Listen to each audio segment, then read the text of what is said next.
Hey everybody, Johnny Cage here, welcoming you back to another game review. This time we're taking a look at Mega Man 2, developed and published by Capcom, released December 24th, 1988 for the NES. In Mega Man 2, you will once again take control of the Blue Bomber himself, this time with a proper intro instead of the plain start screen of the first game, explaining how Dr. Light had created Mega Man to defeat the evil Dr. Wily, only to have him return this time around with a new army of 8 robot masters to take down our hero. This would become the norm in Mega Man going forward, as the previous game had only featured 6 Robot Masters instead of the 8 that we got here. And while there are quite a few different paths to victory, my preferred route has usually been starting with Airman, then onto Metal Man, onto Bubble Man, then Flash, followed by Wood, Heat Man, Crash Man, and finally Quick Man. Like I said, there are a number of different ways that you can approach this entry in the series, but I always prefer taking on Airman first, as not only do you get his weapon after defeating him, but we'll also acquire Item 2, which along with Items 1 and 3 are new additions to the Mega Man franchise, with Items 1 and 3 becoming available after defeating Heat Man and Flash Man respectively. Item 2 is a jet-propelled platform, which does have a variety of uses throughout the game, and is practically a necessity at some points, though it is never a requirement, unlike the magnet beam from the first game. Speaking of which, you now have Items 1 and 3 filling in for that one, with Item 1 creating floating platforms which slowly rise up, and Item 3 grabbing a hold of walls and slowly scaling them. I would also be remiss to not speak about everyone's favorite Robot Master power, that being the rather overpowered metal blades that you get from defeating Metal Man. Not only do these fire in all 8 directions, but the rate at which the power depletes is also incredibly slow, meaning that you can basically fire these as much as you would the Mega Buster in any given level and probably not run out of ammo for it. And while not every enemy is susceptible to it, those that it can kill it tends to take out without much effort. And this sort of speaks to the overall difficulty of the game, as it is a pretty significant step down from what the first entry presented. The health and enemy power capsules, especially of the larger variety, are much more present in this game compared to the first, and you no longer have the point pellets dropping from enemies, as the scoring system was deemed unnecessary as it offered nothing extra to the gameplay. On top of this, you also have a password system in the form of a 5x5 grid to track your progress, as well as the introduction of E-Tanks, which Mega Man can hold 4 of at a time, and will completely refill your health. And while not hidden, you will usually have to search through levels or use robot powers to pick these up.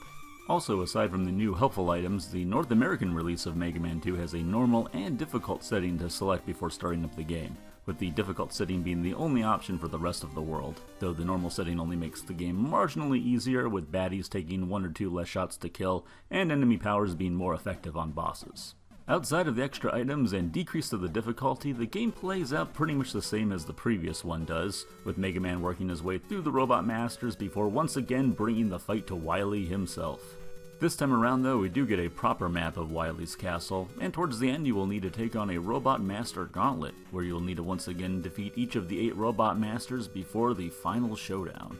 While these Wily levels do offer some fun boss fights, complete with gigantic eye-catching sprites, the standout fight has got to be against the level 4 boss. Here you'll have to defeat multiple turrets scattered throughout the room, most of which are being guarded by walls that can only be destroyed by Crash Man's bombs.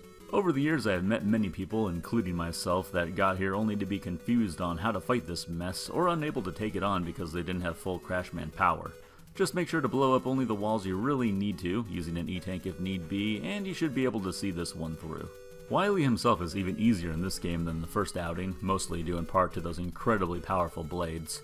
After you take out these 2 trivial forms, the chase is on as we follow Wily deeper into his fortress, where he transforms into an alien?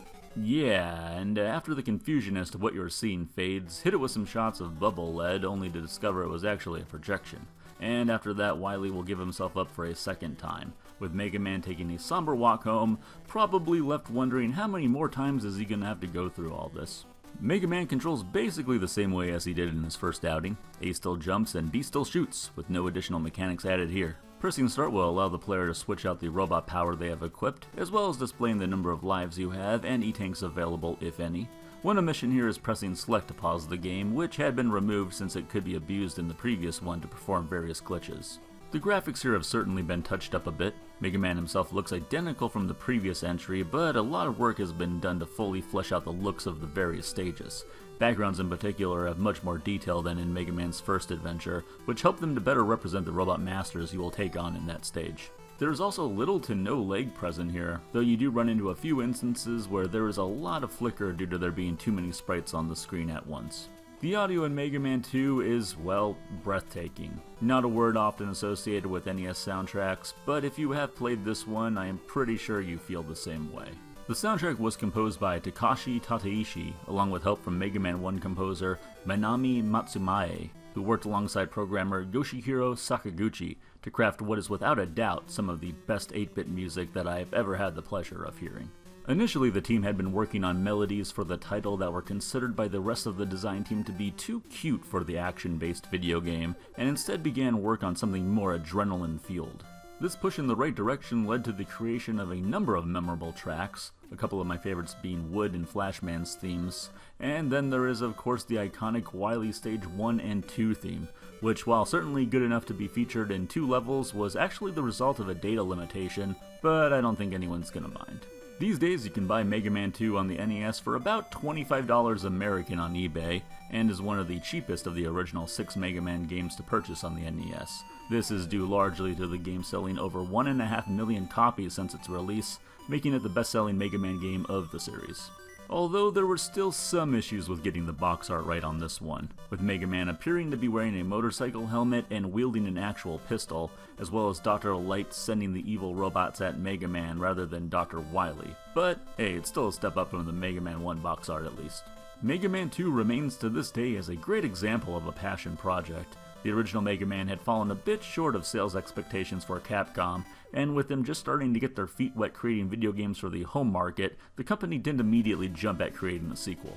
In fact, it wasn't until Mega Man 1 and 2 director Akira Kitamura requested permission from the higher-ups at Capcom to go ahead and make the sequel that they actually gave him the green light, on the one condition that development of it would not get in the way of more pressing projects. With the wheels in motion, the team set their sights on creating the best game that they could, taking what worked in the first and building off of that. And with little to no interference from upper management, the team was able to really flex their creative muscles, even reaching out to fans for feedback on how the game could be improved. And while a labor of love, series co-creator Keiji Inafune is quoted as saying that having to work on this only during the design team's free time did lead to countless 20-hour days until the project was finally complete. I think this goes without saying, but I'm going to go ahead and give Mega Man 2 on the NES 10 E-Tanks out of 10. And if I could crank this one up to 11, I definitely would. All that hard work really paid off for everyone involved, and while not the first game in the series, this brought a lot to the table that would become staples for the franchise, and be widely regarded as the best Mega Man game of all time. Well, at least until Mega Man 3 came along, but more on that next time. Thank you everyone for watching, and if you would like to stay posted on new game reviews as I upload them, please click the subscribe button, as well as checking out the link in the description below for my Twitch channel where I stream most days. I'll talk to you all later on.